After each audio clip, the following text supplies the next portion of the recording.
ইকবাল, সাংবাদিক আসাদুজ্জামান তুহিন হত্যার ঘটনায় এখন পর্যন্ত কোনো মামলা হয়েছে কিনা জানাবেন, পাশাপাশি জানাবেন যে আহত সাংবাদিক আনোয়ার, যার উপরে থানার সামনে আসলে হামলা হয়েছে, এই বিষয়ে আসলে প্রত্যক্ষদর্শী বা সেখানকার লোকজন কি বলছেন, যে থানার সামনে কিভাবে মামলা হলো বা পুলিশ কি করছিলেন?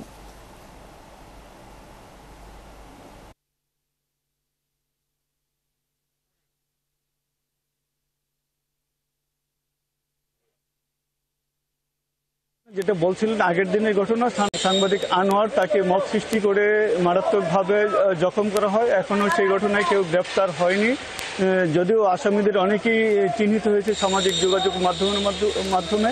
আর গতকাল যে ঘটনাটি ঘটেছে মর্মান্তিক সাংবাদিককে, যে কিনা প্রতিবাদী কণ্ঠস্বর ছিল বলা যায়, নানা অনিয়মের বিরুদ্ধে সোচ্চার ছিলেন, তো তাকেও হত্যা করার পরে এখনো পর্যন্ত কেউ গ্রেপ্তার হয়নি। যদিও তার বড় ভাই সেলিম বাদী হয়ে এক মামলা করেছেন অজ্ঞাতদের বিরুদ্ধে, এবং এই মামলা হওয়ার পর এখনো পর্যন্ত গ্রেপ্তার না হয় বিভিন্ন সাংবাদিকদের মধ্যে শুধু নয়, সমাজের বিভিন্ন পেশাজীবী মানুষের মধ্যেও এক ধরনের ক্ষোভের সৃষ্টি হয়েছে যে এই ধরনের মব সৃষ্টি, এই ধরনের প্রকাশ্য হত্যা, তারপরেও দ্রুত সময়ের মধ্যে গ্রেপ্তার না হয় এক ধরনের ক্ষোভের সৃষ্টি হয়েছে। যেই কাগজটিতে সাংবাদিক আসাদুজ্জামান তুহিন কাজ করতেন, সেই কাগজটির সম্পাদক তিনি রয়েছেন। তার কাছে আমরা শুনবো যে আসলে আসাদুজ্জামানকে কি কারণে হত্যা করা হয়েছে বলে মনে করেন, এবং আপনাদের কি চাওয়া এই মুহূর্তে? আসলে যে ঘটনাটি ঘটেছে, সাংবাদিক আসাদুজ্জামান তুহিন হত্যাকাণ্ডের ঘটনাটি, এটি অত্যন্ত মর্মান্তিক। আপনারা জানেন, দেখেছেন সিসি ফুটেজে তাকে যেভাবে কুপিয়ে হত্যা করা হয়েছে, তাকে পরে জবাই করা হয়েছে, এটি আমরা মেনে নিতে পারছি না।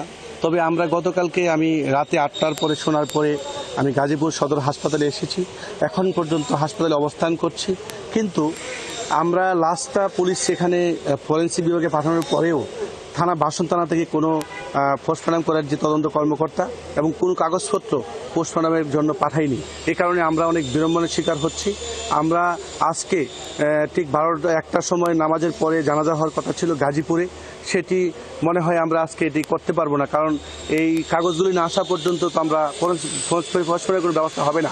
আরেকটি কথা যে শুনেছেন আপনারা, যে এখন পর্যন্ত 16 ঘন্টা পার হয়ে গেলেও এই যারা খুনি তাদেরকে পুলিশ বা আইন শৃঙ্খলা বাহিনীর সদস্যরা কেউ গ্রেপ্তার করতে পারেনি।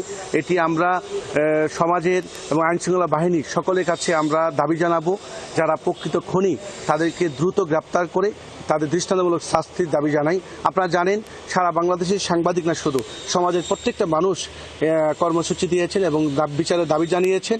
আমরা তুহিনের পরিবারকে নিয়ে এসেছি, তার 2টি শিশু বাচ্চা আমাদের সাথে আছে, তার স্ত্রীও আছে, তার বড় ভাইও আছে।